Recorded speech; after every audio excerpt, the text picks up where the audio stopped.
Merhabalar arkadaşlar. Hello everyone. I hope we're all doing okay. Çok yorucu bir gün geçirdim ben.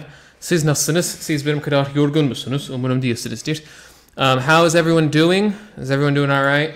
Herkes yazsın. İşte nereden izliyorsunuz? Biz Türkiye'de miyiz? Almanya'da mıyız? Neredeyiz? Biz bugün ne yapacağız? Biz bugün could, would, and should. Could, would, and should şey yapacağız. Onların anlamlarına bir bakacağız. Ne diyeceğim? Ben tek tek yani hepsi bir sürü farklı anlama geliyor. Fatih. Why am I tired, man? I left my house at like 8 this morning and I just got back. I've been doing stuff all day long. Hoş geldiniz. Bu aralar az video atıyorsun. Evet, az video atıyorum. Neden? İşim var abi. İşim var. İş. Sen benim işimi yaptın ama. Ondan sonra ben video yapayım. İstanbul, Maltepe, Madagaskar. Madagaskar. Tamam. Yatıyoruz abi. Tamam. Şimdi ne diyeceğim? Bir could olacak, bir should olacak, bir would olacak. Tamam mı? Ben hepsini öğreteceğim. Hepsi dediğim gibi hepsi bir sürü işte farklı anlama geliyor. Tek tek öğreteceğiz. Ben öğretirken siz ne yapacaksınız? Siz cümle kurmaya çalışacaksınız.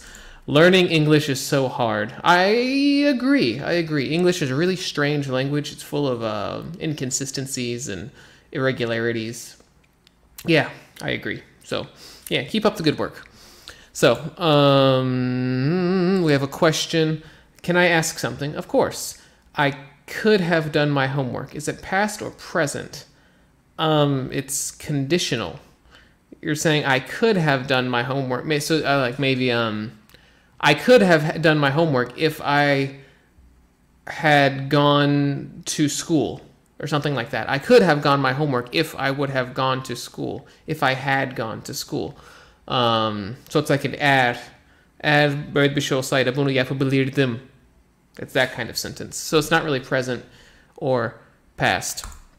Tamam mıyız? Herkes hazır mı? Biz hazır mıyız? Başka ne diyecektim? Siz yazacaksınız. Ben sizin cümlelerinizi düzelteceğim. Hem de ben onları düzeltirken siz de anlamaya çalışın. İşte bu kişi doğru mu yazdı? Bu kişi yanlış mı yazdı? İşte bu kişinin bir hatası var mı? Varsa nerede falan. Bu da size şey gelir. İyi gelir. Bilmiyorum. İşte her harfin, her sesin şeyini, sembolünü ezbere bilmiyorum. O yüzden onu cevaplayamam. Azerbaycan, Bursa. Benim sesim nasıl? Benim görüntüm nasıl? Her şey yolunda mı gençler? Her şey yolundaysa o zaman biz hemen başlayabiliriz. You could have done this earlier. Yes, I could have done this earlier, but I didn't. I did not do this earlier. Malatya. Aleykümselam. Canlı yayın yapmadan haber verir misin? Şey geliyor abi, bir bildirim geliyor. Abone olursan bir bildirim gelir. Abone ol. Ondan sonra işte o çan var ya, çana çal. Tıkla yani. Ondan sonra işte tüm bildirimler, bazı bildirimler, öyle seçenekler, yani tümü seçeceksin. Ondan sonra bir şey gelir. Everything is yolunda. Everything is okay. O zaman biz başlıyoruz. Tamam mıyız? Share screen, add to stream. Tamam. Şimdi we're going to start with could. Okay guys, we're going to start with could. Aslında could ile başlamayalım. Let's not start with could. Could'dan başlamayalım. Should'dan başlayalım. Should daha kolay oluyor. Şimdi sizde Türkçe'de yani should yok. Yani you don't really have anything like should in the Turkish language. Şimdi should nasıl bir şey oluyor? Ben sana desem ki, size desem ki şunu yapmak zorundasınız. Yani yapmak zorundasınız. Yani yapmazsanız olmaz. Yani zorundasınız, mecbur. Değil mi? Ama ben desem ki bence bunu yapmanız lazım. Bunu yapmanız lazım. İşte bence bunu yapmalısınız falan desem. O zaman yani mecburiyet yok ya. O zaman yani yapmak zorundasınız falan demiş olmuyorum ya. Bu should gibi bir şey. Burada ne demiştim? You should all like this video. You should all like this video. Bu ne demek oluyor? Yani videoyu beğenmelisiniz. Ama nasıl beğenmelisiniz? Yani böyle bir mecburiyet yoktur. Yani ben şey demiyorum. Yani beğenmezseniz ölürsünüz falan demiyorum. Yani bence yani bu iyi bir fikir. Yani yapmanız gereken bir şey ama falan şeklinde. Bu gayet güzel. Dur. Should I be there at 3 p.m.? Aynen öyle. Bir kişiyle konuşuyorsun. İşte saat kaçta şunu yapalım. Saat kaçta işte bunu yapalım, şunu yapalım. So should I be there at like 3 p.m.? Aynen. Güzel bir şey. Güzel bir cümle. Mesela benim verdiğim örneklere bakalım. Ondan sonra siz şeyler yaparsınız. Should is similar to meli and malı in Turkish, but they are not the same. That is correct. I agree. So you should all like this video. Or like you should get more sleep. You should get more sleep. Daha çok uyumalısın. Ama yani şey diyor muyum? Yani uyumazsan, daha çok uyumazsan ölürsün. Daha çok uyumazsan hapse girersin demiyorum. Yani bu benim fikrim. You should get more sleep. Bu benim fikrim. Değil mi? Ondan sonra ne diyorum? You shouldn't be dating her. You shouldn't be dating her. Yani bir kişi bir kızla çıkıyor. Ben ona diyorum ki yani o kızla çıkıyor olmadı. Yani çevirirken neyse. O kızla çıkmaman lazım falan gibi bir şey diyorum. You shouldn't be dating her. Ama bu kendi fikrim değil mi? Yani olması gereken şey ama yine kendi fikrim. Yani şey demiyorum. Yine bunu yapmazsan olmaz falan demiyorum. Başka bir örnek verdim mi? I shouldn't have eaten so much. I shouldn't have eaten so much. Bu olumsuz oluyor. I shouldn't have eaten so much. O kadar yemek yememeliydim gibi bir şey. O kadar yemek yememem gerekiyordu gibi bir şey. What time should I be there? Az önce çok benzer bir cümle kurmuştuk. What time should I be there? Saat kaçta orada olmalıyım? Saat kaçta orada olayım? Falan. What time should I be there? Saat kaçta orada olmam gerekiyor? What bu ne diyor? Should I press this button? Bir şey bakıyorsun. Burada bir düğme var. Buna basmam mı gerekiyor? Yani should I press this button yoksa aynen öyle. O zaman şimdi sizin cümlelerinize onu diyemiyorum. Bir bakalım. Let's take a look at what you guys have written in the chat. Here we go. Should I write something in English for okay, for kısmı olmadı ama başa oldu. Should I write something in English kısmı oldu. Aynen yani İngilizce bir şeyler yazayım mı? Yazmam gerekiyor mu? Yazmalı mıyım? Aynen öyle. Should için tavsiye diyebilir miyiz? O halde you should işte tavsiye verirken should kullanabilirsin ama kullanmayabilirsin. Okay, here we go. Yukarıda bir şey yazdım. Galiba burada aynen. Yani cevaplarken İngilizce özellikle olarak yani İngilizce konuşmamı istiyorsan o zaman İngilizce yazabilirsiniz. Ne demiştim? We should learn English and subscribe to this channel. Perfect. That is a perfect sentence. Perfection, Selena. Çıkıyor olmaman lazım. Aynen. Tuhaf oldu. I shouldn't have gone to the party. I got too drunk and messed the party. So Umut, you can't say messed the party. That doesn't work. You could say like I messed up the party. Like I messed some things up at the party.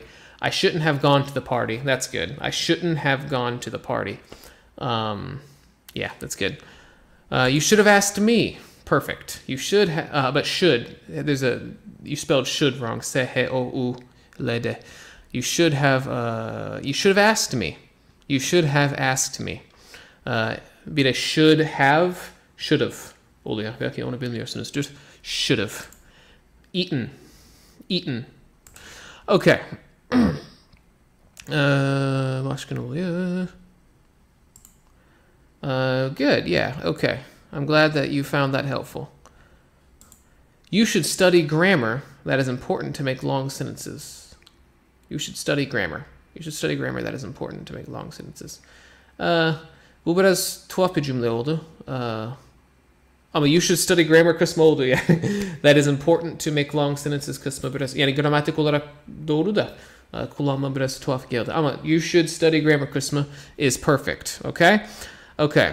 Should I work my exam? Bu olmadı. Siz galiba Türkçe'de şey diyorsunuz, çalışmak diyorsunuz. Ama biz sadece çalışmak demiyoruz. Galiba study demek istiyorsunuz. Study.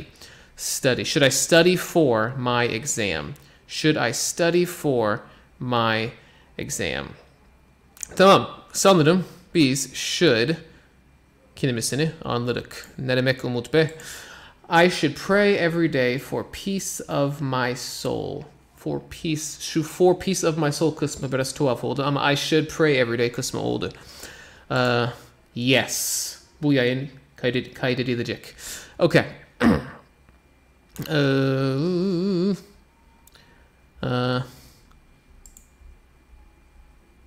I am tamam. Şimdi you shouldn't bother me because I am trying to sleep. Olur. Shouldn't şu tırnak var ya, tırnak neden sonra gelecek. Yani konuşurken yani bu bir hata olmuyor ama yazarken ne tırnak t olacak. Yani şey diyorlar. Yani biz ilkokulda bize şey diyorlar. İşte tırnak o harfinin yerini alıyor. Yani öyle öğretiyorlar bize. Okay. They shouldn't have declared bankruptcy. Perfect. Tamam, biz bunu anladık. Bunu çözdük.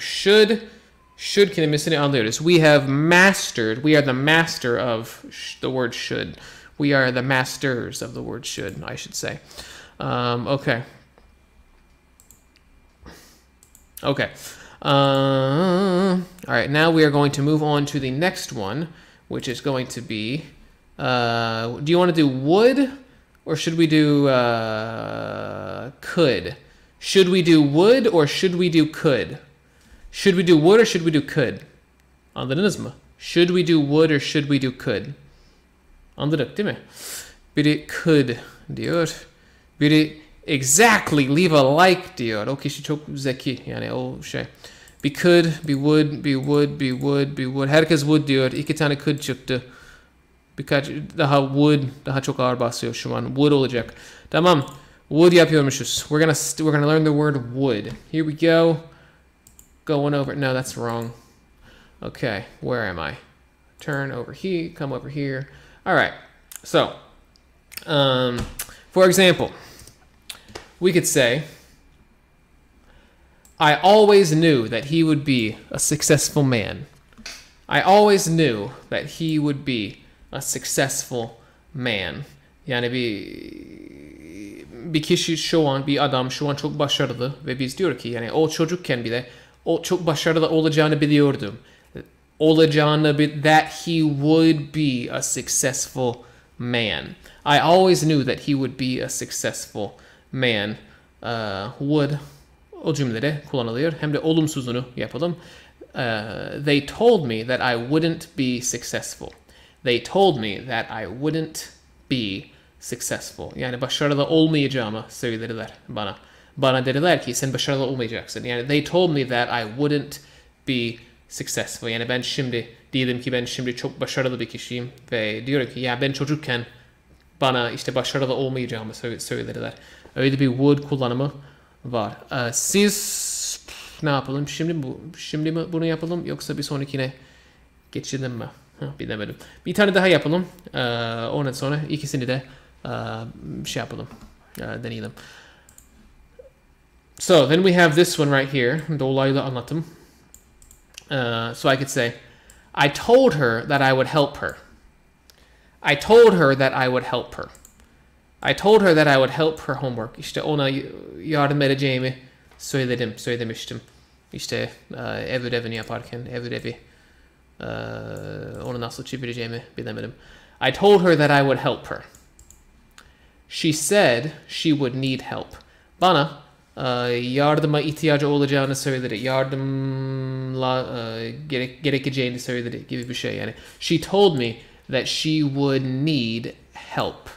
She told me that she would need help. Tamam mı? Bunlar biraz daha karışık. Şimdi her ikisine de bakalım. Siz ya bundan bir tane yazmaya çalışın ya da bundan bir tane yazmaya çalışın ve bir bakalım nasıl olacak. Bunlar şeyde kalsın, ekranda kalsın. Aynen dur. Şöyle, aynen öyle. Örnekleri görüyorsunuz. Okay. So success is kind of like, so for example, financial success would be like making lots of money. Financial success would be making lots of money. Or like success in, I don't know, business would be having a good business, having a functioning business. Okay, so hadi bakalım. Millet bu cümle kurabilecek mi? Hadi bakalım.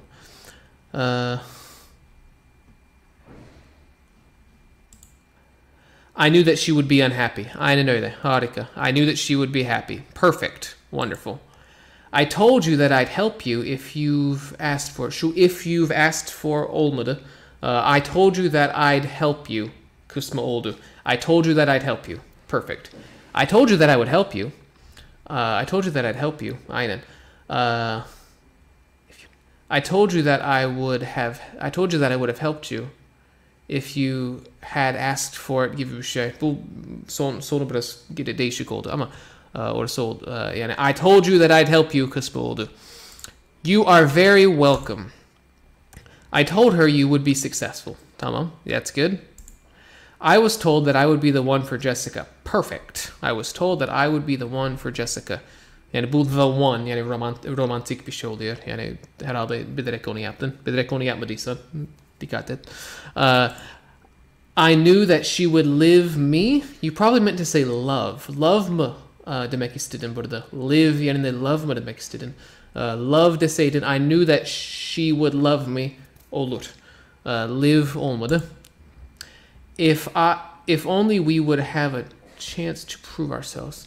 If only we would have. Yok bu biraz garip oldu. If only we would have had. If only we had had a chance to prove ourselves. Şimdi bir Amerikalı olarak would have diyesim geliyor ama işte bütün gramer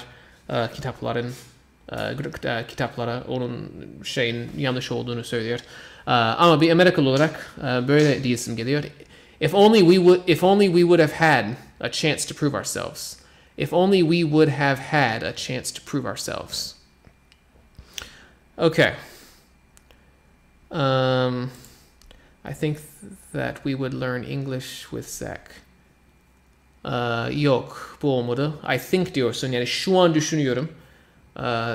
That we would learn, bu that we would learn daha çok geçmişte olması gerekiyor. Dedim ya, I always knew that he would be successful. Yani bu kişi çocukken başarılı olacağını biliyordum gibisinden. Bu tam olmadı Selena. She knew what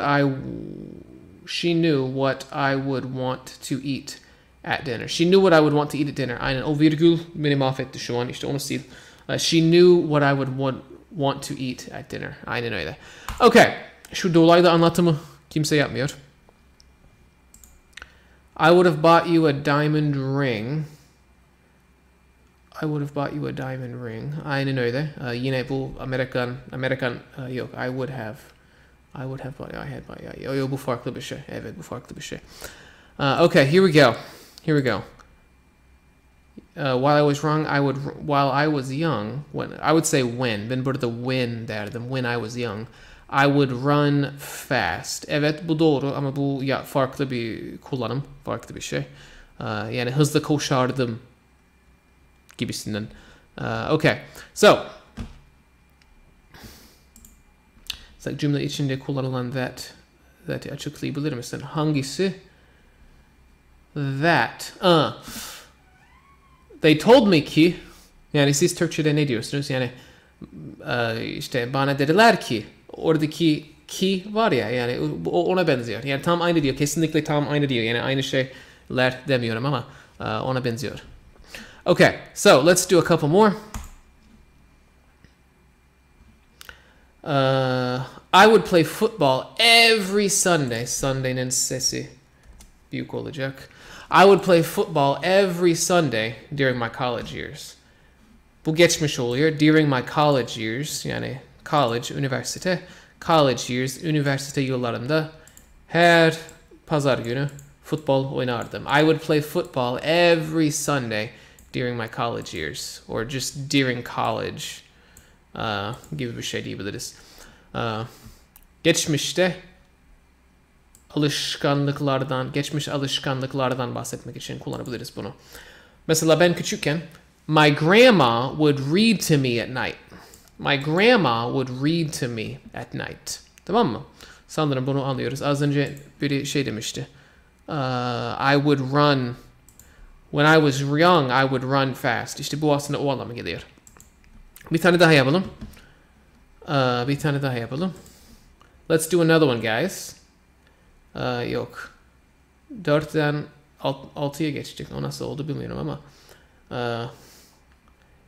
If I had known, bunu şey için yaptım ya, bunu size söyledim mi bilmiyorum. Eskiden biliyorsunuz Kullandığım ile biz ortak şeyler yapardık, yayınlar yapardık. Ben aslında bunu onun için hazırladım.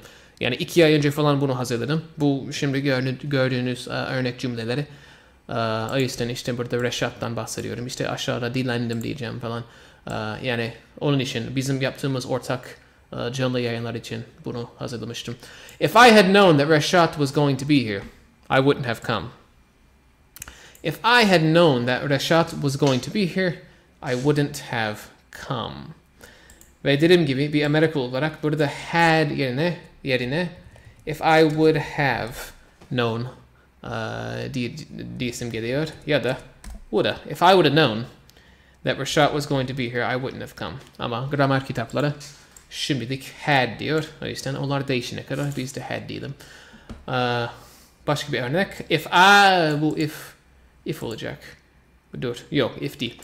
I would have helped you if you would have waited. Burada aynı şey oluyor. Aslında had olması gerekiyor galiba. Ama ben would have dedim. If I would have helped you if you would have waited. Ya da I would have helped you if you had waited. I would have helped you if you had waited.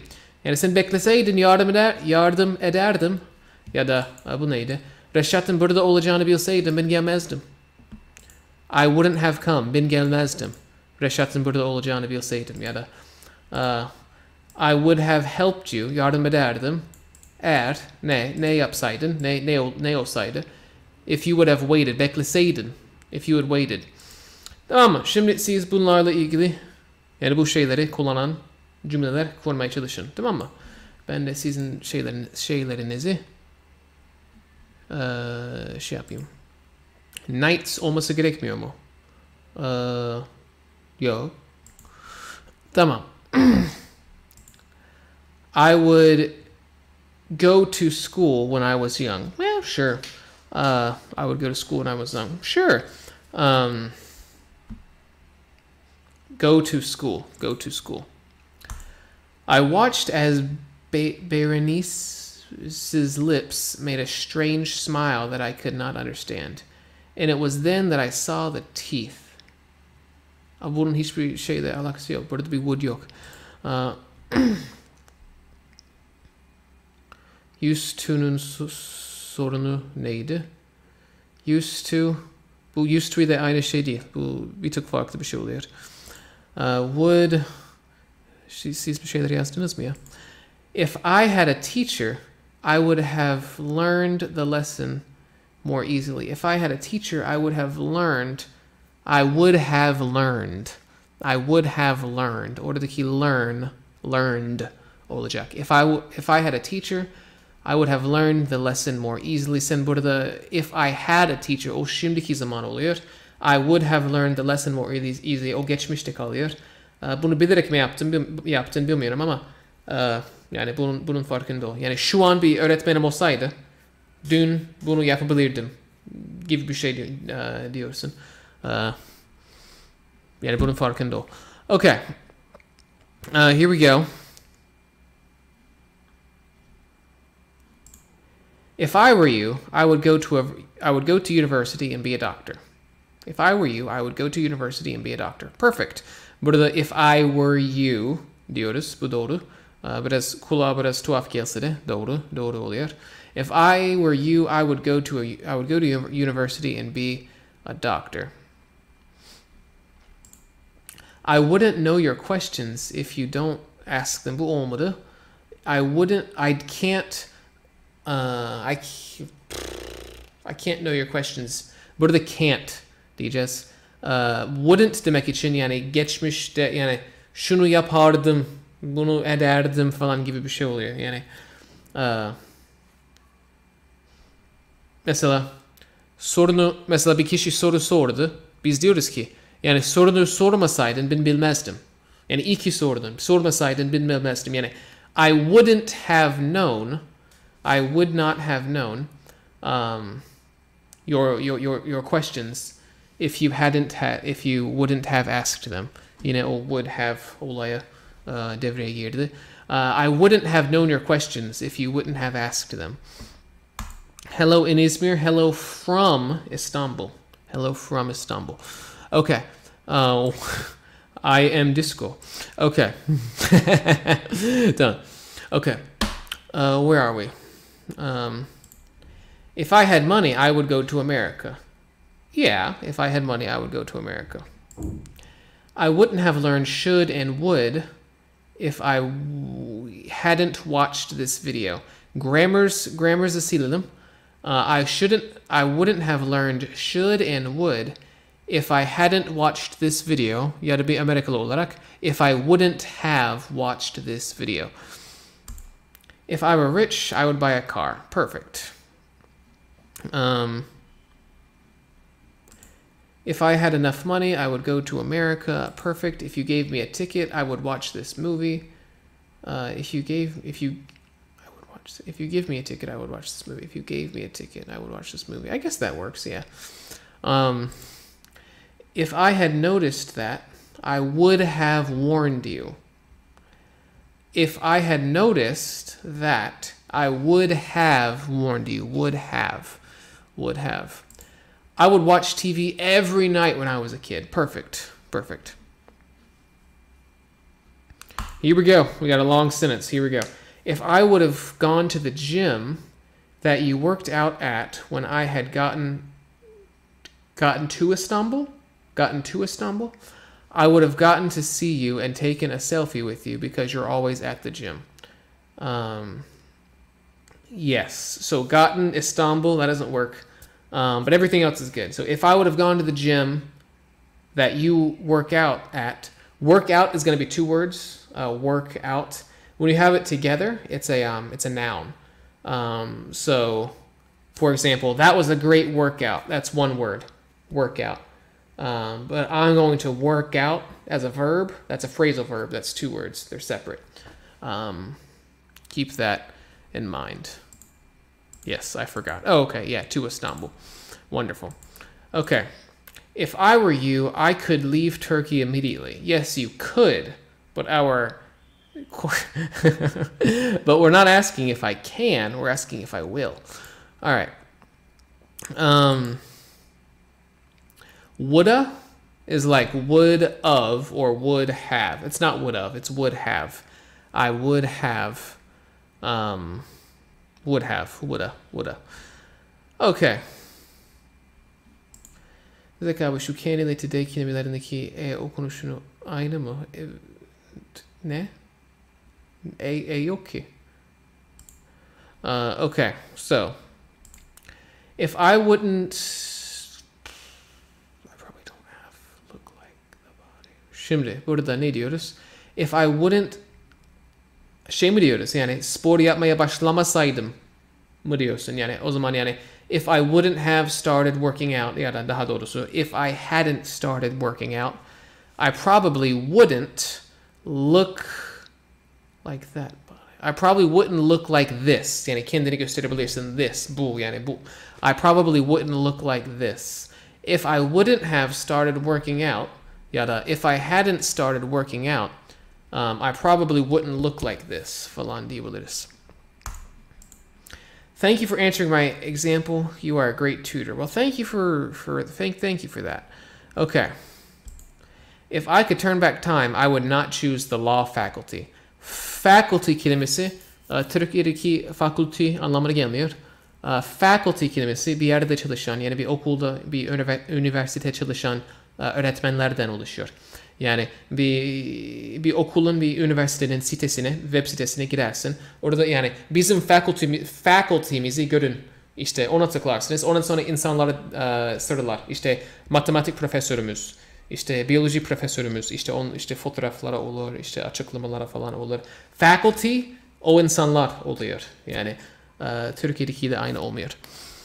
Okay, so all right, wonderful.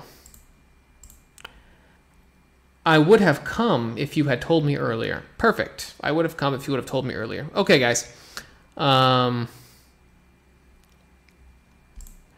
If I hadn't discovered you, I wouldn't. If I hadn't discovered you, I wouldn't have learned English with pleasure. I wouldn't have learned English with pleasure. Well, you're great. Şimdi Umut Bey çok zekice konuşuyor her zamanki gibi. İşte burada aslında çok izlenmiyorum şu an var ya. Çok 100 kişiyiz. Neyse herkes aşağı inip bir beğen, bir like atabilse harika olur. Would you please go like the video? Would you all please go like the video? Okay. Ben de seni. Okay, so let's go down here. Tavsiye. I would think twice before working with him. Think twice. Bu yani ne anlama geliyor? Yani iki kere düşün anlamına geliyor. Ama yani İngilizce'de bu ne oluyor? Yani iyice düşün. Yani şu an bir kere düşündün de tekrar düşünmen gerekiyor. Yani I would think twice. Ben olsam yani daha çok düşünürdüm. Daha çok dikkatli düşünürdüm. Before working with him. Yani o kişiyle, o adamla çalışmaya başlamadan önce, o kişiyle çalışmadan önce daha çok dikkatli düşünürdüm. Yani bu ne demek oluyor? Dikkat et. Yani I would think twice before working with him. I wouldn't work out so much if I were you. Noktamı unuttum. Ayıp ettim. Yok o nokta. I wouldn't work out so much if I were you. Ben senin yerinde olsam o kadar çalışmazdım. Yani spor yapmazdım. O kadar spor yapmazdım. Anlamına geliyor. Bir sonrakini yapalım. Bu son galiba. Bu son değilmiş ha. O çok var ha. Tamam. İstekleri şey yapmak için. I would love to be a full-time YouTuber. To be a full-time YouTuber yani full-time YouTuber olmak. Yani ben onu çok isterdim. Onu çok severdim. Yani o benim çok hoşuma giderdi falan. I would love to be a full-time YouTuber. He would like to get married. Would you like to get married? I would like to get married. Things like that. Okay. So now we have this tavsiye. Bu tavsiye kullanımı var hem de bu istek kullanımı var. Siz bunları kullanmaya çalışın. Bir bakalım kullanabilecek misiniz? Şimdi şuraya geldim. Yok. Selam. Perfecto. Yok o değil. Hello, how are you Dilek?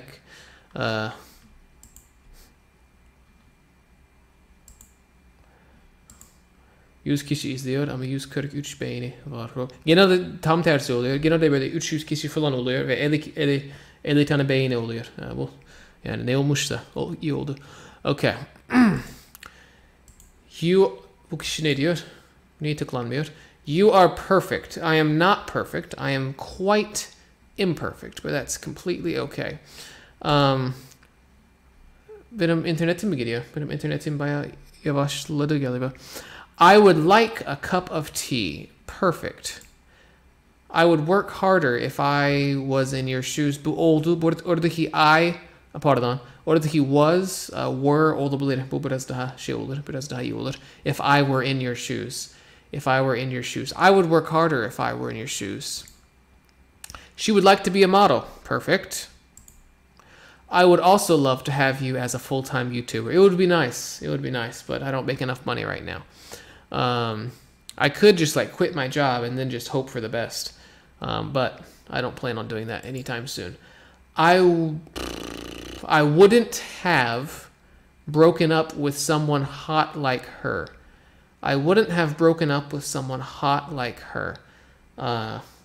demek istiyorsun. I wouldn't have broken I wouldn't have broken up with someone hot like her. Ama Atahan sana söyleyeyim de neyse boş ver. Ben de bir tavsiye verecektim şimdi. Would kullanan bir tavsiye verecektim ama vazgeçtim. Okay. So I would love to be so rich. Şimdi so rich dedin. Burası tuhaf oldu. So rich yani very rich olur. So rich biraz tuhaf oldu.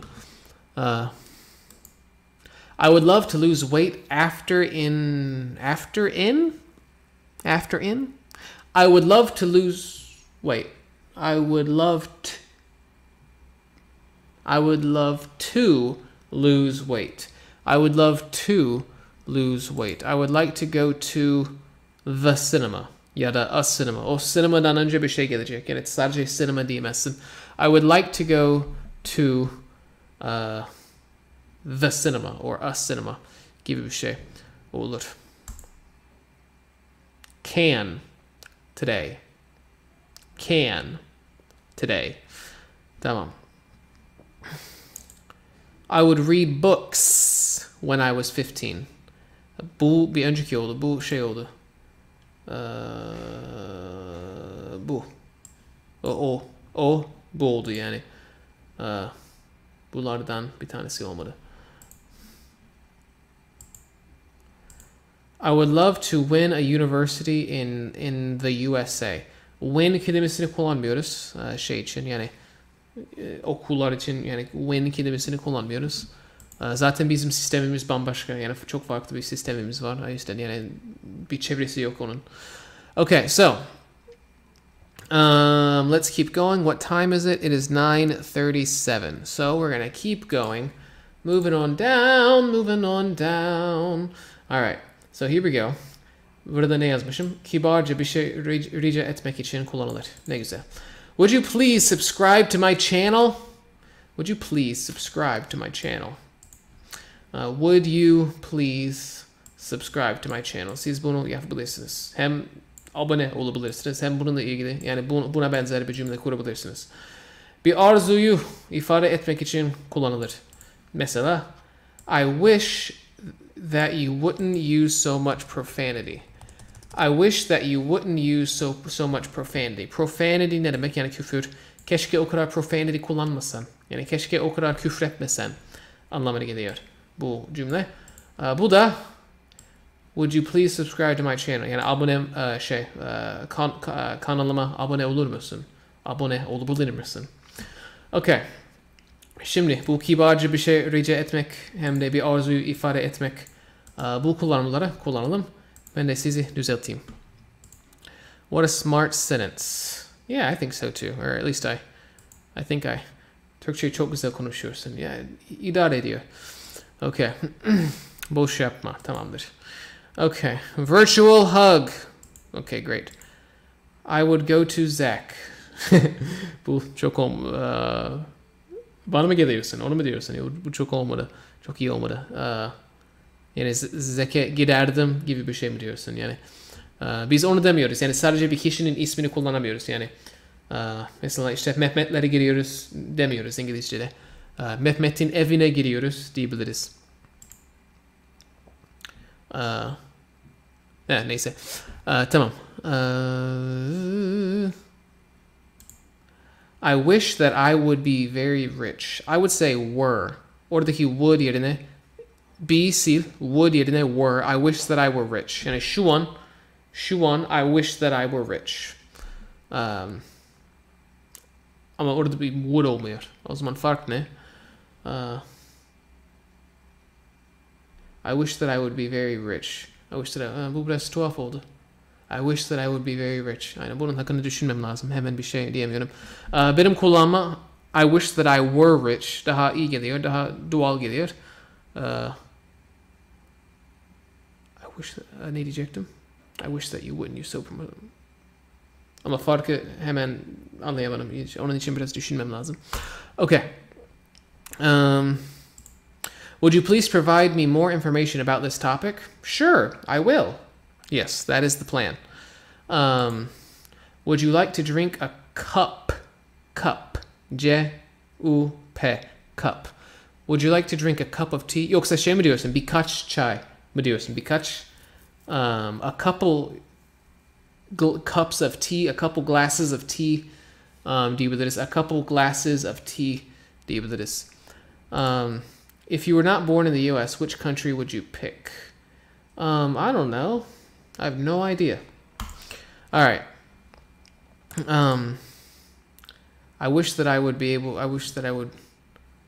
polite on the chat. I agree. I wish that I would afford. Burada benim kulağıma ne doğal geliyor? I wish that I were able to. I wish that I could afford aslında. I wish that I could afford.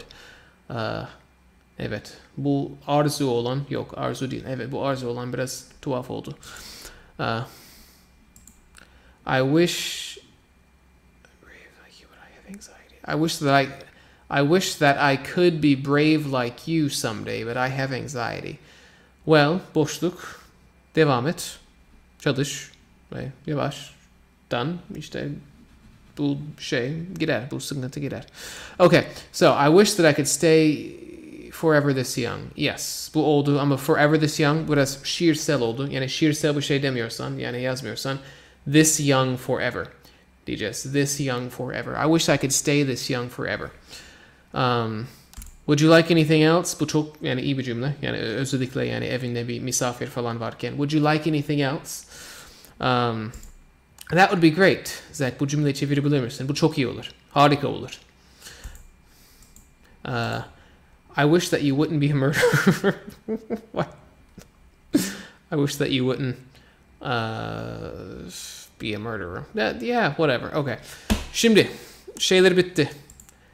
I wish you wouldn't ask me a lot of questions. Burada benim kulağıma şey istiyor. So many questions. Yani bu kadar. Yani bir kişi çok fazla soru soruyor ve sen diyorsun ki yani keşke bu kadar soru sormasan.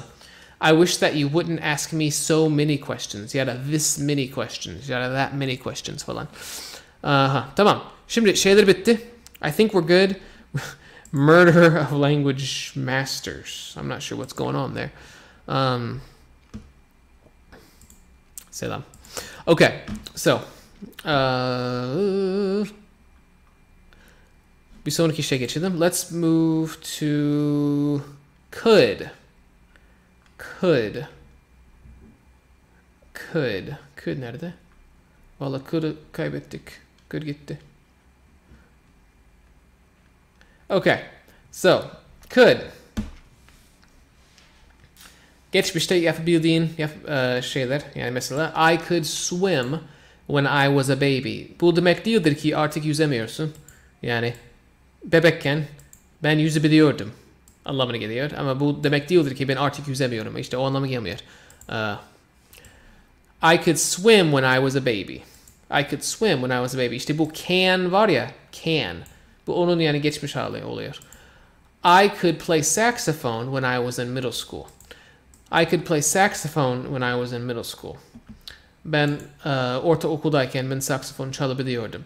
Bu biraz daha çok şey oluyor. Yani ben artık çalamıyorum gibi bir anlama oluyor. I could play saxophone when I was in middle school. Tamam mı?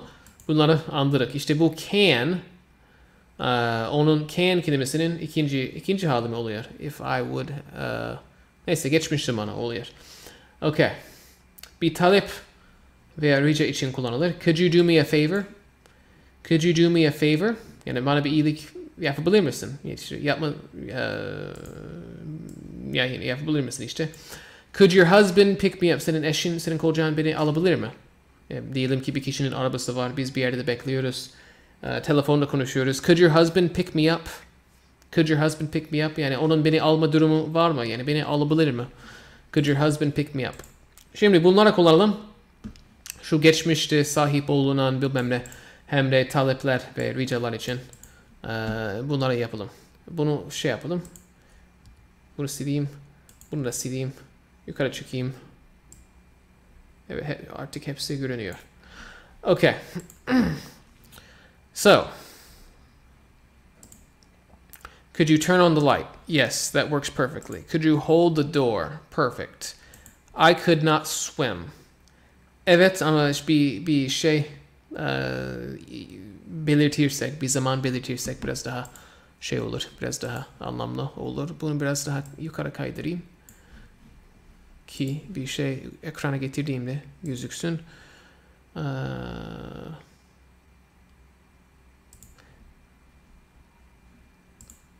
Could you do me a favor, please? Bu benim cümlemle aynı zaten. So, okay. Bu notları, örnekleri paylaşabilir misin abi? Evet, yayından sonra açıklama kısmına koyarım hepsini. Tamam mı? Bu şimdi aklıma gelmemişti. Şimdi güzel bir fikir oldu. I could learn Dutch when I was in high school. I could speak Dutch when I was in high school. Bu mantıklı olur. I could speak Dutch. Yani Hollandaca konuşabiliyordum. Yani biliyordum falan. Ama learn Dutch, I could learn Dutch. Bu çok iyi olmadı. Could you teach me the bases of English? Sure. Wonderful. Could you translate this article for me? Perfect. I could not want to hang out with friends when I was in high school. I could not want to. Şimdi gramatik olarak bu oldu da pek mantıklı olmadı. I couldn't want to. Takılmak isteyemiyordum gibi bir şey. Yani bu ne bileyim. Okay. I could read as a kid. Perfect. My childhood was so fascinating. I could drive a Porsche when I imagined. I could even fly among the clouds. Okay. I could even fly. I could drive a Porsche. I could drive a Porsche when I want.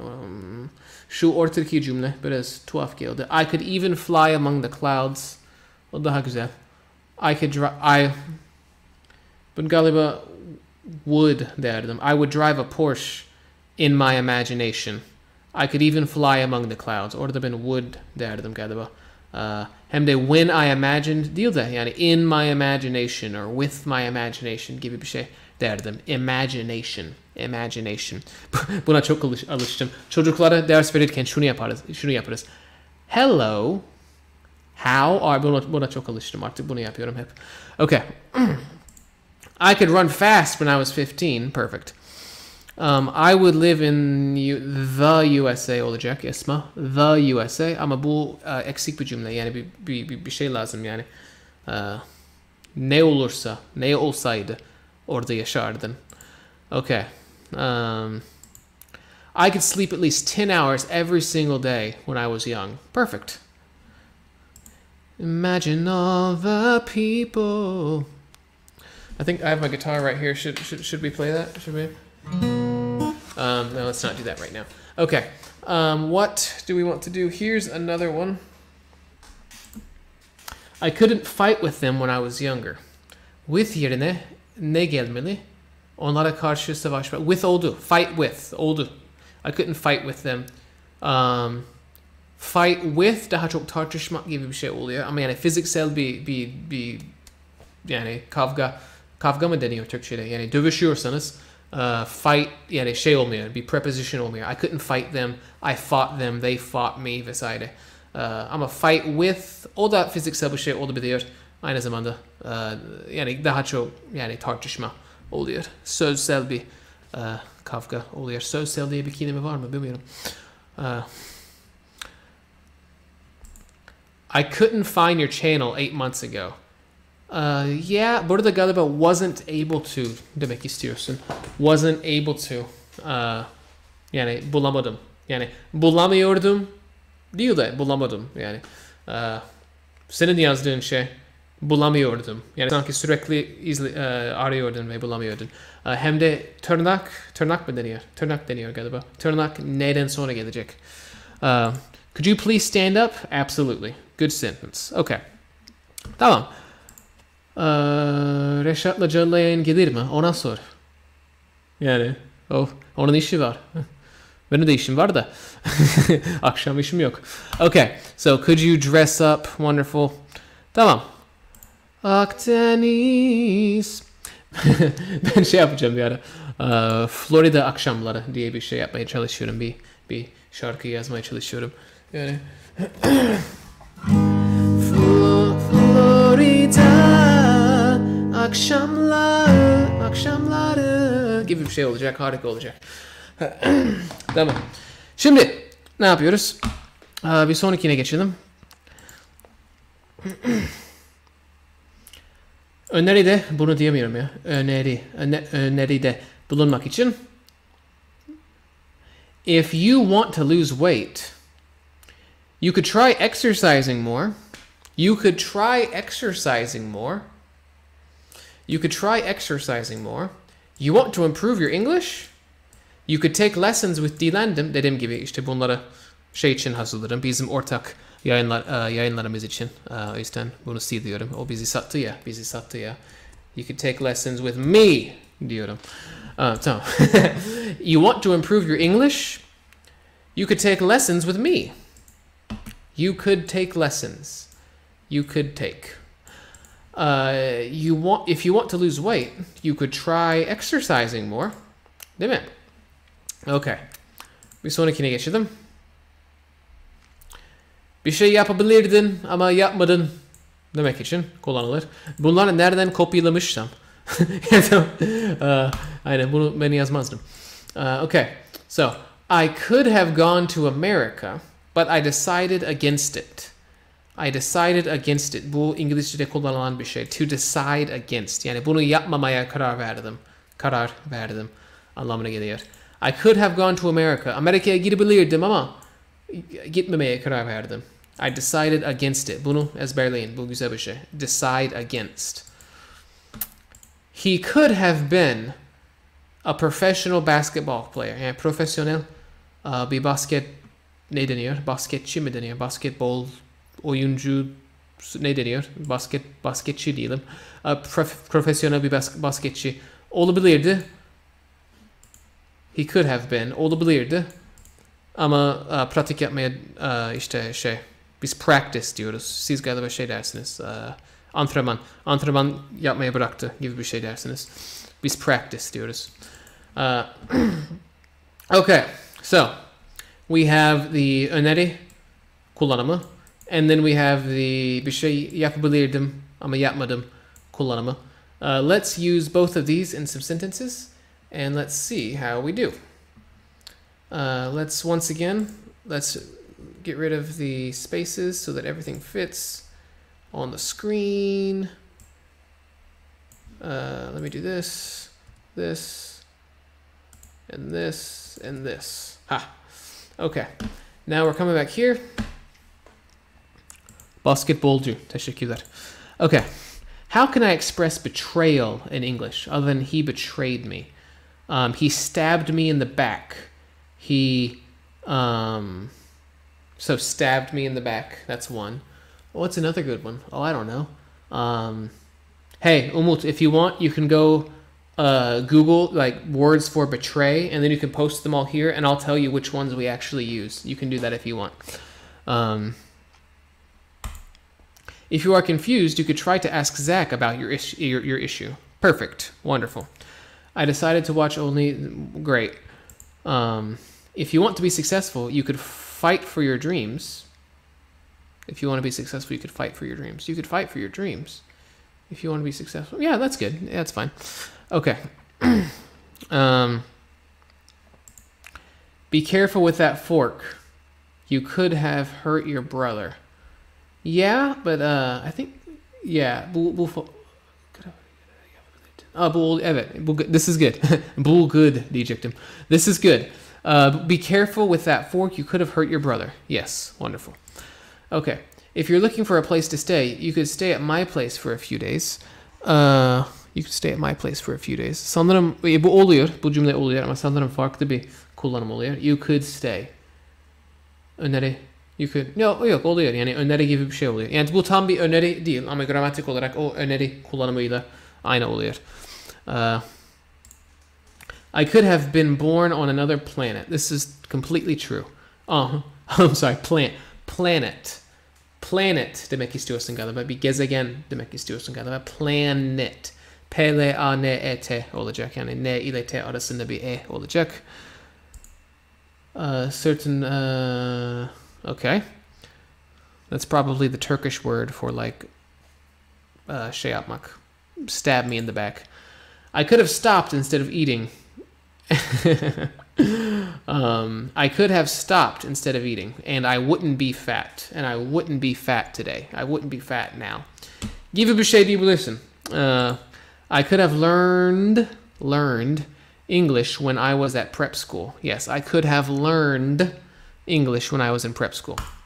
You could have accompanied me when I went to the doctor. Genelde doktordan sonra bir the koyuyoruz nedense. I went when you could have accompanied me when I went to the doctor, but you didn't. Good. I could have helped him, but I changed my mind. Okay. Would I mind to think?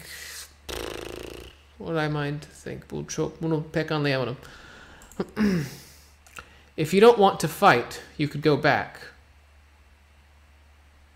You could go back. Aynen. Şimdi geri dönebilirsin diyorsan bu farklı oluyor. Yani geri dönebilirsin. Yani you can go back gibi bir şey olabilir oluyor. Ama you could go back yani bir öneri oluyor. Yani tam farkı anlatamıyorum galiba. Bir tanesi yani bir öneri oluyor. Bir tanesi olayı anlatıyor. Yani bunu yapabilirsin. Yani bunu yapma durumun var. O yani you can go back oluyor. Yani bunu yapabilirsin ama yani you could do this. Yani bunu da yani bir tanesi bir öneri oluyor. Bir tanesi öneri olmuyor. Pek anlatamadım şu an. Okay. All right. Here we go. Could you read this? Muvaffakiyetsizleştiricileştiriveremeyebileceklerimizdenmişsinizcesine. Okay. I could drink this tea, but I could be sick. I could get sick. I could get sick. I would say get sick. I could get sick. I might get sick.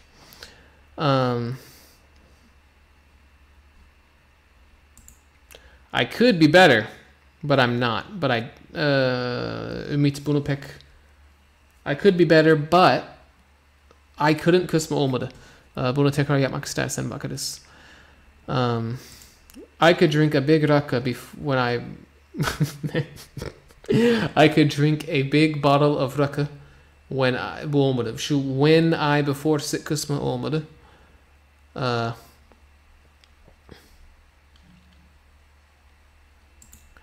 Turkish means what? Okay. All right. So, mind your own business. Senin kendi işine bak. Yani sana ne? Yani bir kişi sana bir şey soruyor. Senin işine karışmaya çalışıyor. Mind your own business. Yani sen kendi işine bak. Sen kendi yani business yani hem bir iş yani bir iş yeri olabiliyor hem de yani kendi işine bak. Kendi işinle ilgilen falan. Mind your own business. Kendi işine bak falan gibi bir şey. Yani sana ne anlamına geliyor çoğu zaman. Okay. So.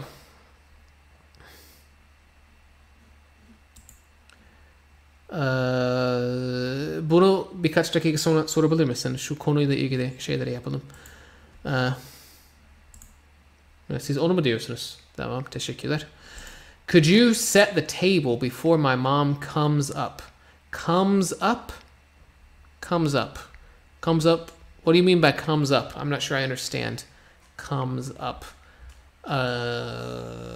Before my mom gets here? Before my mom shows up. Show up? Do you want to say show up? Before my mom shows up. That's probably what you want to say. Tamam. Şimdi ne yapıyoruz? Aşağı iniyoruz.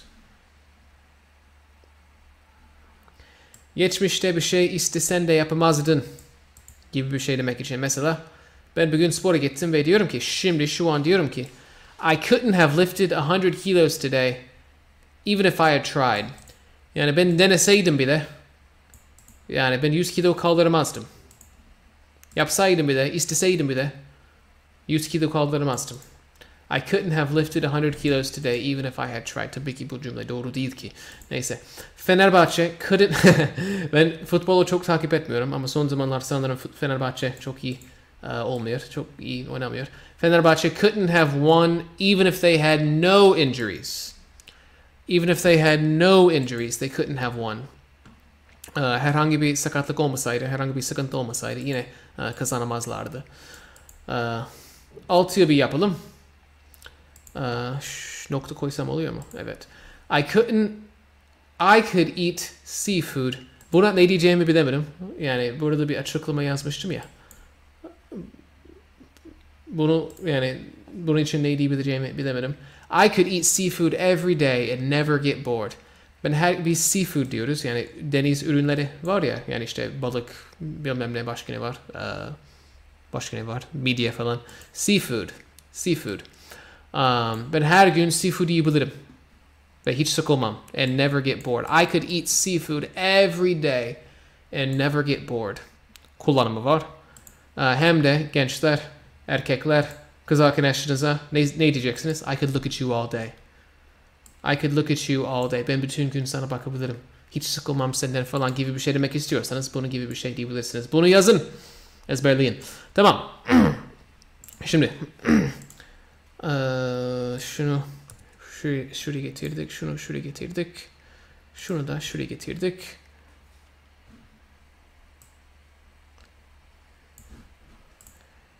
Okay. So. Sıra sizde. Sushi. I could play video games for 24 hours when I was a teenager. Evet ama bu farklı bir kullanım oluyor. Yani yapabiliyordum. Yani oynayabiliyordum gibi bir şey oluyor. Yani bu yukarıdaki de bu oluyor. Bu farklı bir kullanım. Doğru ama farklı. Okay. I would eat seafood every day olur mu? Bu farklı oluyor. Oluyor ama bu farklı oluyor. İşte mesela bir kişi size şey diyor. Seafood aşırı sağlıklı. Sen diyorsun ki ya aşırı sağlıklı değil ki. Yani aşırı sağlıklı olsaydı I would eat seafood every day. Yani her gün yerdim. Ama yani öyle değil falan. Okay.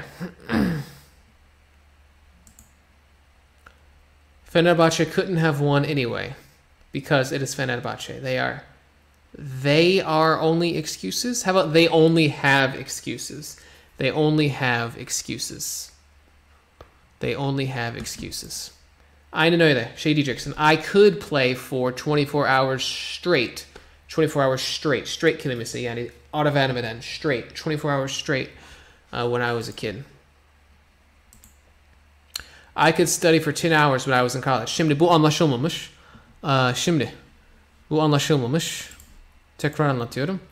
Burada şey diyoruz yani geçmişte yapabildiklerimizden bahsediyoruz. Yani ben yüzebiliyordum.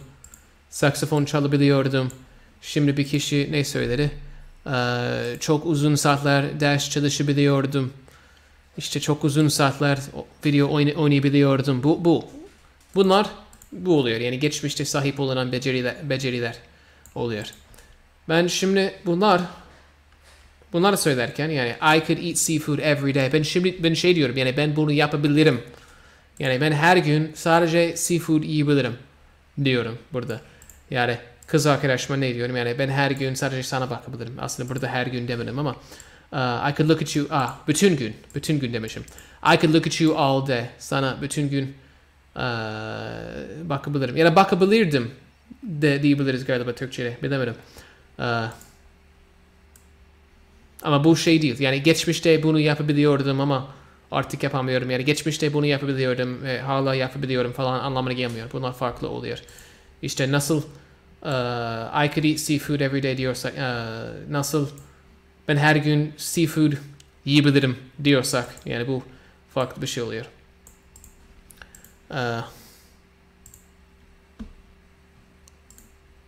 I could play piano all the time.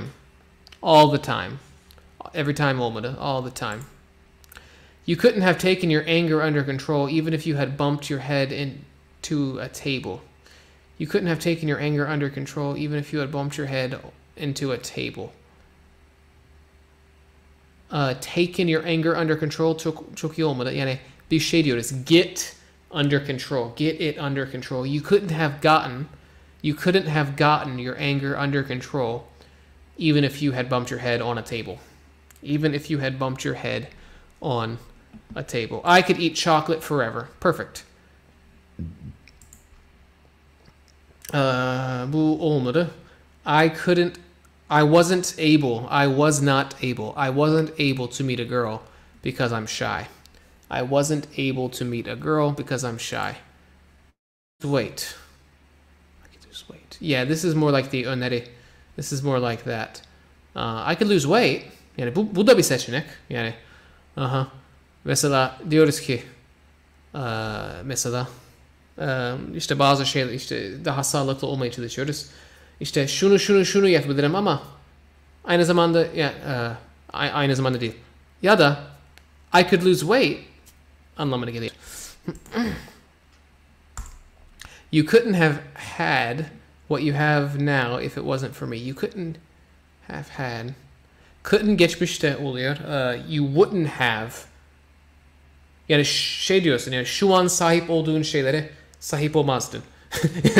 Yani şu an bir kişinin şeyleri var ve diyorsun ki işte ben olmasam işte o şeyleri sende olmazdı. İşte o şeylere sahip olmazdın.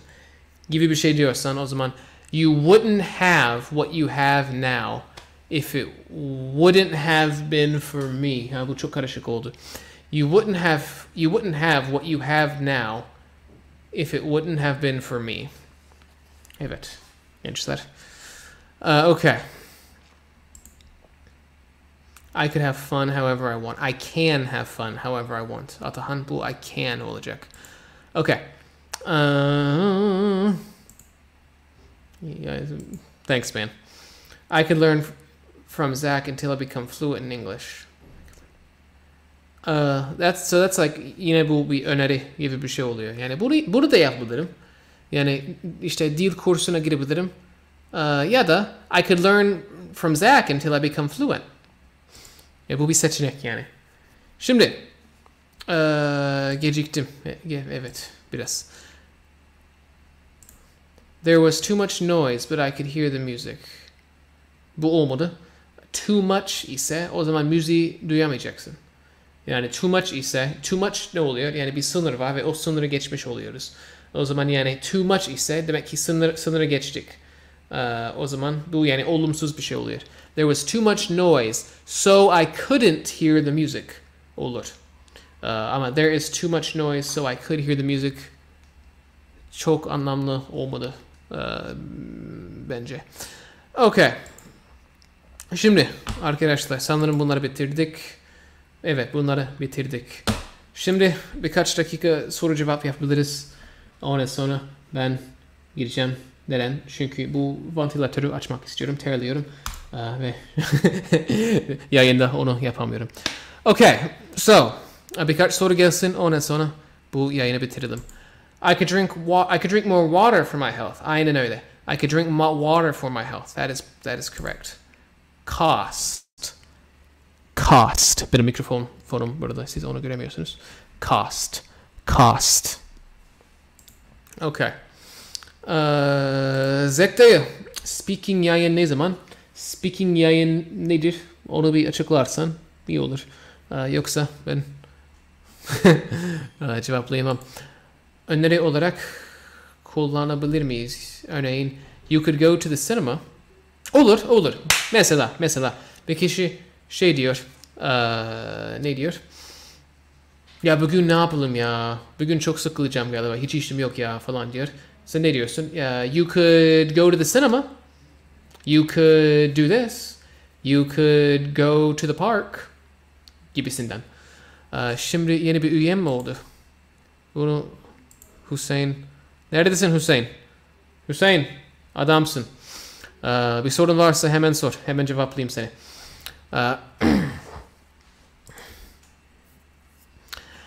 Hey Zach, go away, get away, stay away, keep away, walk away, run away, take away, come away. These words are similar to each other.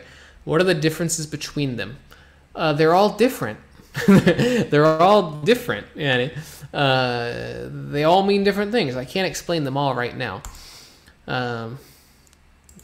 I could study more for my future.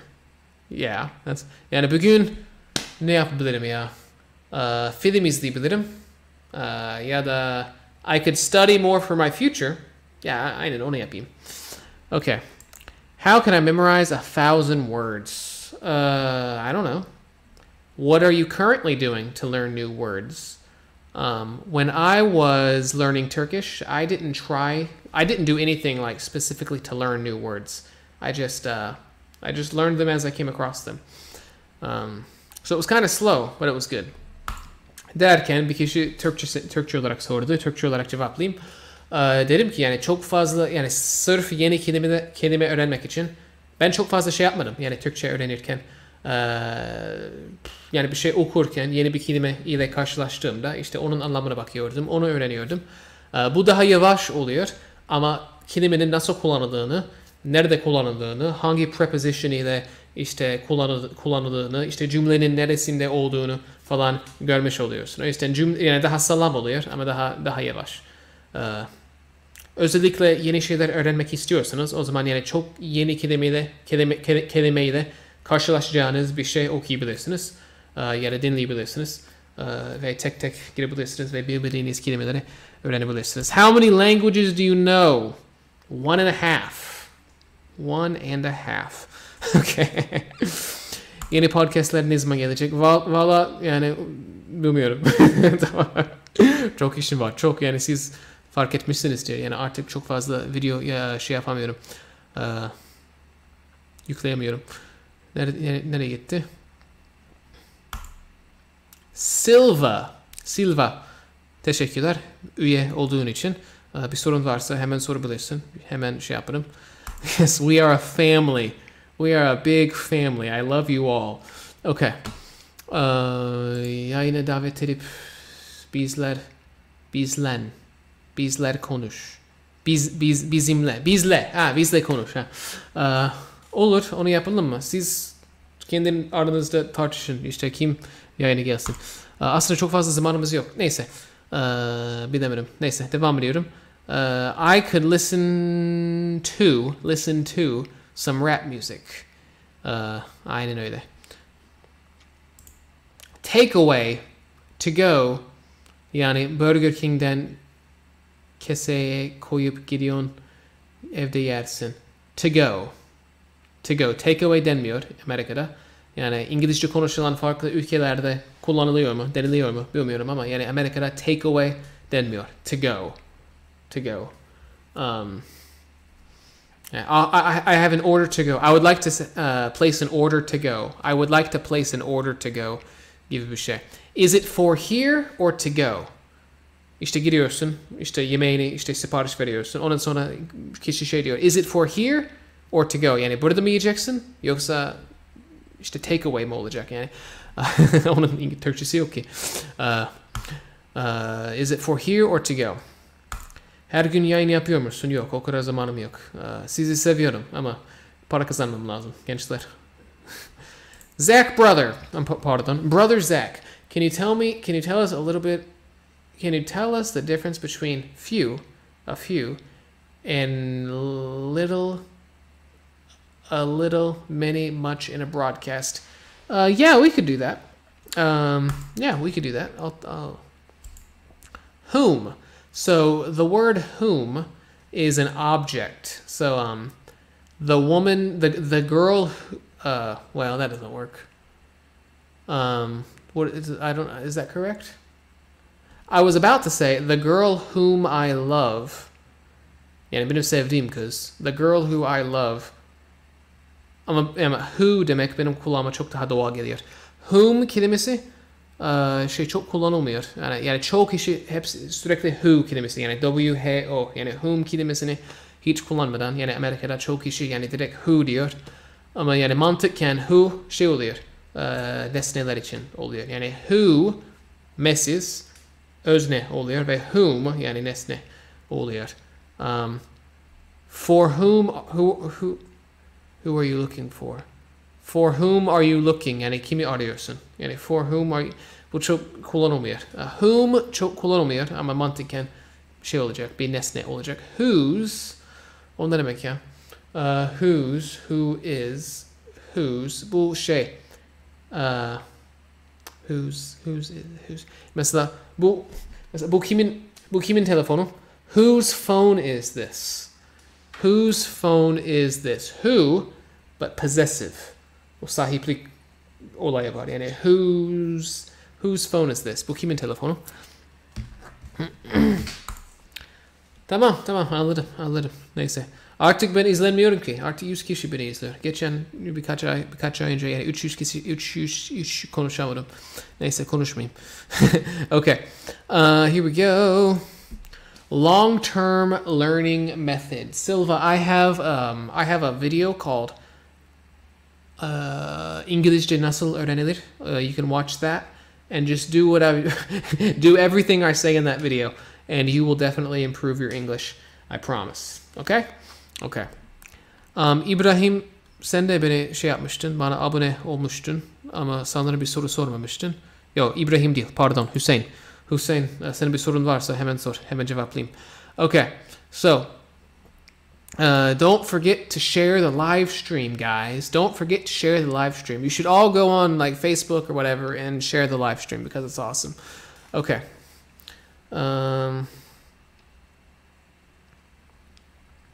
Dediğim gibi bununla ilgili bir şeyim var, bir videom var. What is the difference between a little and a little bit? Oh, I don't know. That's a great question. I need a little water. I need a little bit of water. I need some milk. I need a little bit of milk. I need a little milk. Sanırım pek bir fark yok. En azından şu an aklıma gelen cümleler hem little'e uygun oluyor hem de a little bit of ona uygun oluyor. Aynen. Bir fark varsa şu an aklıma gelmedi. Okay. So.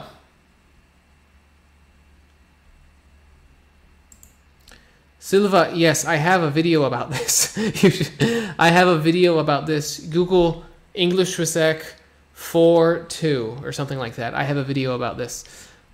You can watch that.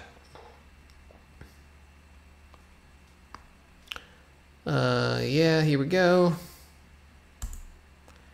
Özer Kiraz'ın İngilizcesini bir bakar mısın? Biz yakında bir canlı yayın yapacağız galiba. En azından yapacağımızı söyledik. Yani Instagram'dan mesajlaştık. Umarım biz beraber bir şey yaparız yakında. O benimle ilgili bir video yaptı. Yani benimle ilgili derken yani benim hakkımda konuştuğu bir video yaptı. Biz galiba yakında bir şey yapacağız. Zekta'yı IB okullarında işe girsene. IB ne oluyor? Amerika'da bir IB programı var. İşte aynı şey mi oluyor? Hem de bana dayı diyorsun ya. Ben aslında gerçekten dayı oldum. Benim ablam işte şey oldu. Yani anne oldu. Çocuk sahibi oldu. Yani bir 10 yıl falan çocuk sahibi olmak istediler. Sonunda oldular. Ben artık dayıyım. Tamam mı? Genelde evet. Kimden? Who'su mu soruyorsun? Yok. O kimden değil.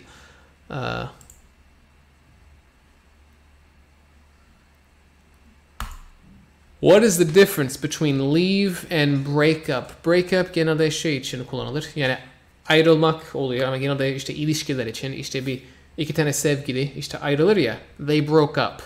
He broke up with his girlfriend. They broke up diyebiliriz. Aynı zamanda iki kişi böyle kavga ediyorsa gidip işte onlara birbirinden ayırıyorsun ya. İşte I broke up the fight. I broke up the fight. I broke them up.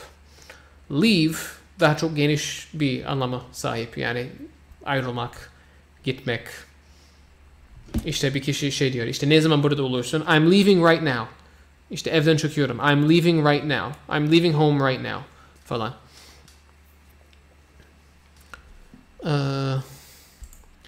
Do you prefer capturing videos in the morning or at night? I like to do it in the middle of the day because I have enough light. Right now it's really dark and the videos don't look good. So I like to do them in the middle of the day. Sometimes I feel like Turkish is a more contextual language. In English everything is said clearly. Do you think that's true? I'm not sure what you mean by contextual language. I would need to know what you mean by contextual language. Because I can't answer the question until I know what you mean by that. So help me out. I have learned you from Özerkiraz, and now I am here. Well, thank you for coming. You can tell him I said thank you. Yeah, he's got some good stuff. I haven't looked at his material too much, but yeah, he seems to have some good stuff. International Baccalaureate Diploma Programı hayırlı olsun. Allah ananı babalı büyütsün. Aynı. Amerika'da bir IB programımız var. Yani daha lisedeyken üniversite dersi alıyorsun. Aynen bakacağız. Ben yani uzaktan dayılık yapacağım ama yine dayılığımı yapacağım. Okay.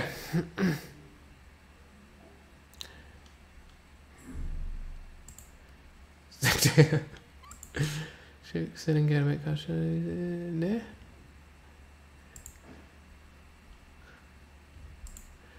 Be ile become arasındaki fark var mı? Ayrıca Fit Traveler'la video ne zaman gelir? Stay home. Fit Traveler ile bir video yaptık. Bir canlı yayın yaptık. Benim kanalımda onunla yaptığımız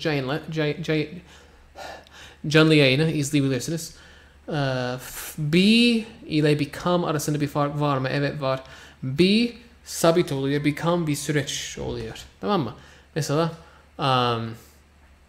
ergen işte bir ergen bir çocuğa bir erkeğe şey dersin. You're becoming a man. You are becoming a man. Bir adam oluyorsun. Yani oluyorsun. Bir süreç oluyor. You are becoming a man. Ama yani koskocaman bir adama become demezsin. You are a man. Oradaki are yani be kelimesinin bir çekimi oluyor. You are a man. Farklı bir örnek vereyim.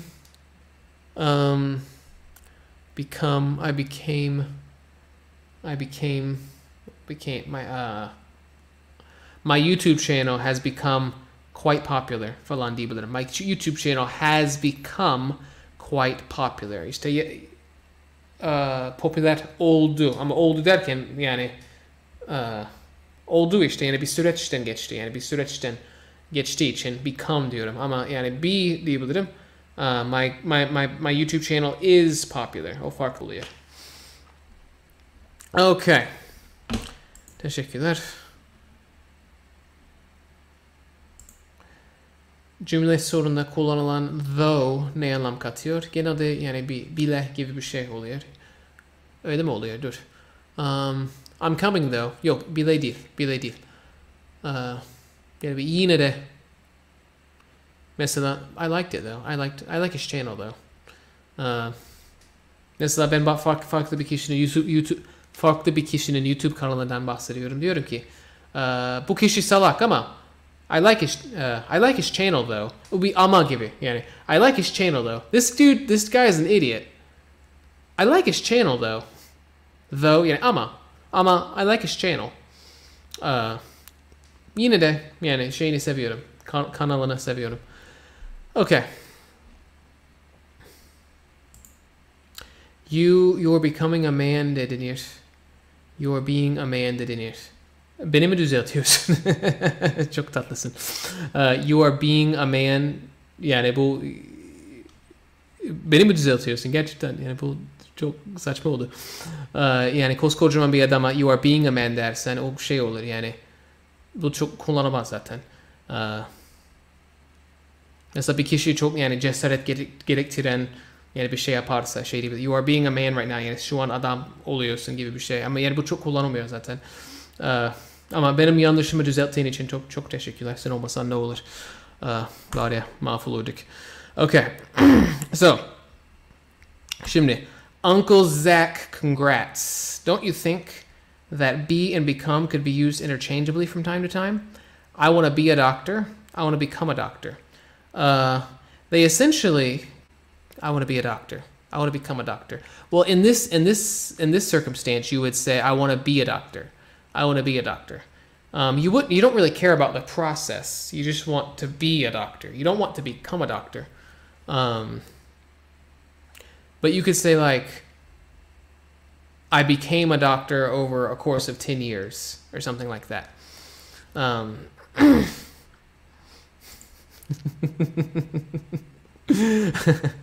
Değil mi? Okay. Dur. Yes. I can yes, I became a doctor over the course of 10 years gibi bir şey diyebiliriz. Yani süreçten bahsederken. Ama yani bunun için yani büyüyünce bu olmak istiyorum gibi bir şey derken yani I want to be a doctor. Not at all. What are you talking about?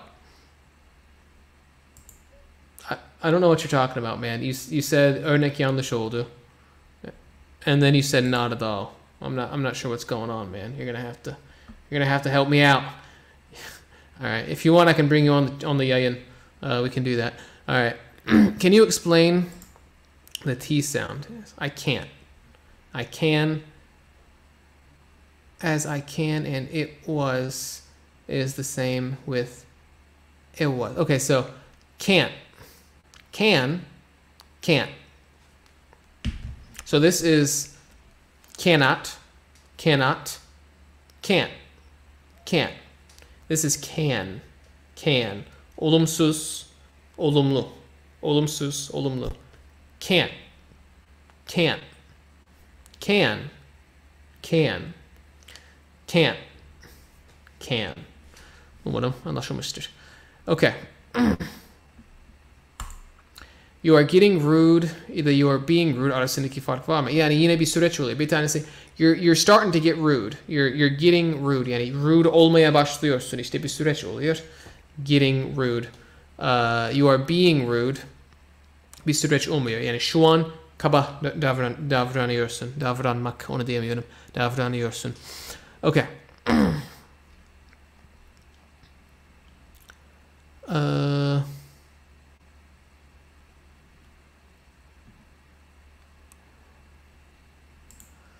What do you think about teachers whose native language is not English? Are they competent? Well, they can be. They can also not be competent. I have a video about this coming out probably tomorrow or maybe Sunday. So you will hear what I think about this topic very soon. Okay. All right, here we go. Let's get to 300 likes. That would be fantastic if we could get to 300 likes. I think that would be pretty cool. Can you talk a little bit English can you speak English with a British accent? No, I cannot. I'm not very good at that. Mr. Zach, where are you from originally? do you have Russian roots? I do not have Russian roots. Where are you from originally? I am originally from America. That's what where are you from means. Gençler, şöyle bir olay var. Siz onu diyemiyorum. Nerelisin? Dediğinizde siz where are you from demiş olmuyorsunuz. Çünkü where are you from ne demek oluyor? Nerede büyüdün? Yani sen nerede büyüdün? İşte senin hayatının çok büyük bir kısmı nerede geçti diyoruz. Where are you from? Ama siz nerelisin dediğiniz zaman bazen yani bir kişi şey der. Ben Adanalıyım. Adana'ya hiç gitmedim. Adana'yla hiçbir alakam yok ama ben Adanalıyım falan. Yani bunlar aynı şey değil. O yüzden yani sen şey diyorsun ya. Where are you from originally? I'm originally from America. What you probably want to say is like, where is your family from? Do you have ancestry? Where is your ancestry from? Gibi bir şey diyebilirsin. But nerelisin and where are you from are not the same. Okay. Psikolojim bozuldu ben de yapmadım şimdi. Okay. So, let's go. Yeah, what's your hometown? Where's your hometown? Where are you from?